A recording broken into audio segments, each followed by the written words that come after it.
See? What did I say? The Winchester's just over there. Over where? Over there. Just over there, over the 20 garden fences. What's the matter, David? You never taken a shortcut before?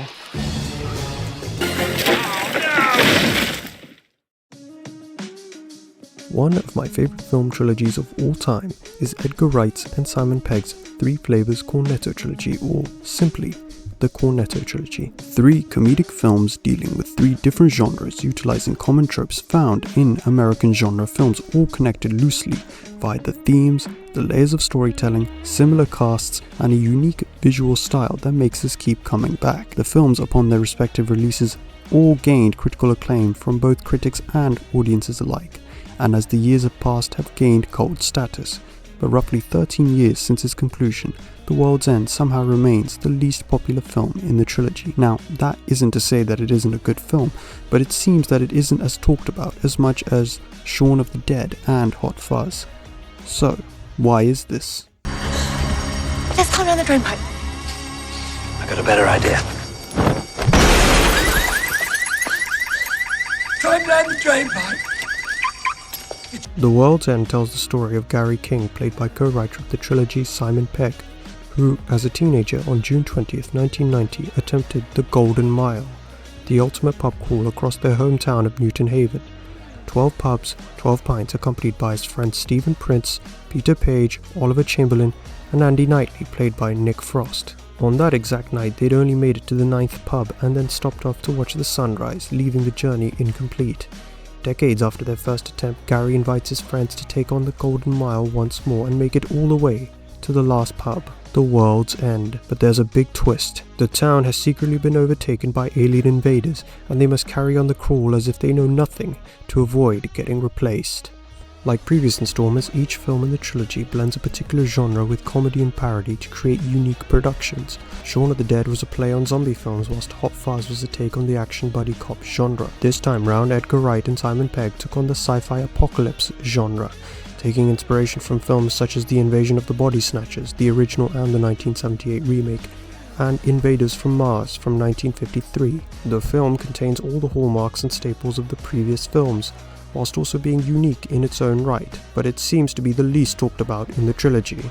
There are various reasons as to why some people feel that it doesn't live up to the previous films. One of the reasons being is that The World's End is definitely the bleakest film in the trilogy. Shaun of the Dead and Hot Fuzz have their dark and dramatic moments too, but the comedic approach to these films kind of offset those parts. The dark aspects of The World's End don't come from the R-rated or gory scenes, but through its inclusion and handling of heavy subject matter. Externally, the film is about a guy getting his friends back together for one last ride, and then find themselves having to take on alien invaders.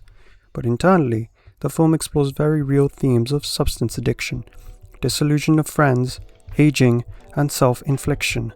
The inclusion of these subjects adds a deeper layer of tragedy to the overall story, and these tragic themes are mostly explored through the character of Gary King. Simon Pegg's portrayal of Gary King is vastly different to his portrayals of previous characters in the trilogy. While Shaun is often described as an everyman character and Nicholas Angel a work-oriented, mature individual, Gary King appears as a stark contrast to these characters, and he's extremely unlikable.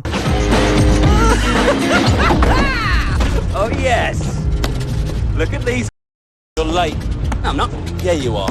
You said 3, it's almost 4. Yeah, 3 for 4.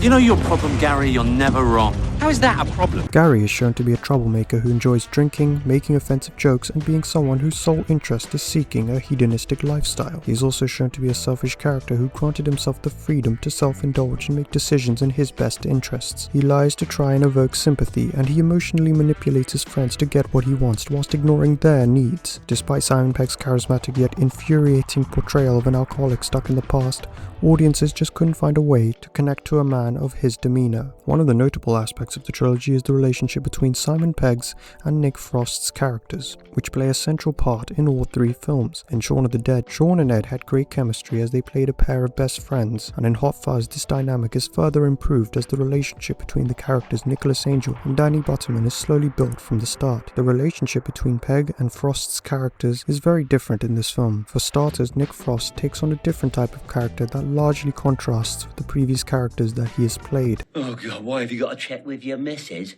No, actually, I don't have to check with my missus. What are you doing? I'm showing you the door. Is it a door?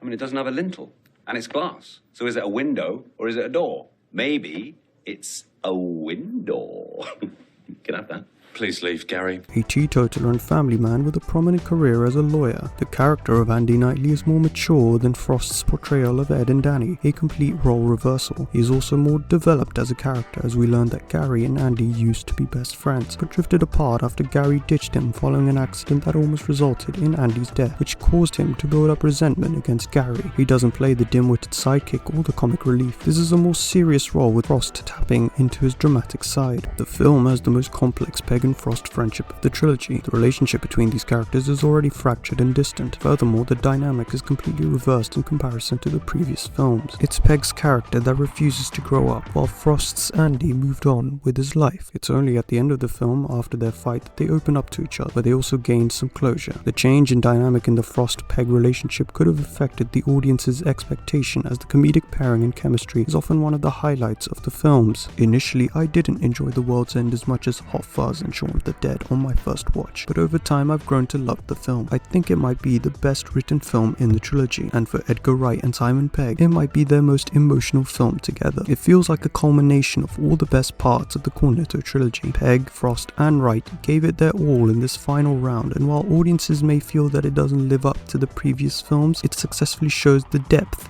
that the trio is capable of. It's a story that ends this triad of films on a uniquely high note.